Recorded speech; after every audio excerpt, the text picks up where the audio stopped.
बिस्मिल्लाहिर्रहमानिर्रहीम। Joke Punjabi channel वास्ते जनाब मोहम्मद सलीम आरिफ सिपरा साहब दी नज़र नज़म है जी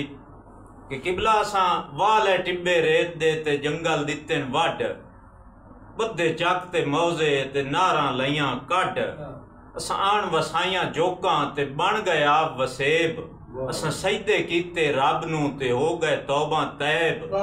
असा पढ़ी किताब कानून दी ते लग गए केती जज असी उम्मत पाक रसूल दी ते मक्के करिए हज असी पगड़ी बंदे सिर ते डेरे बनिए साथ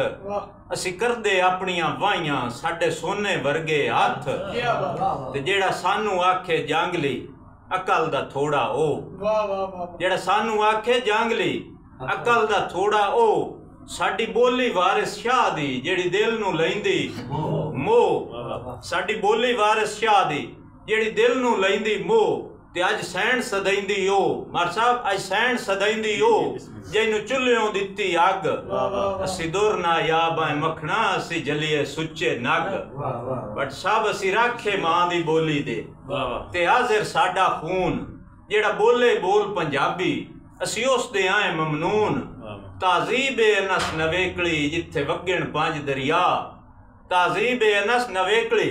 जिथे वगण पांच दरिया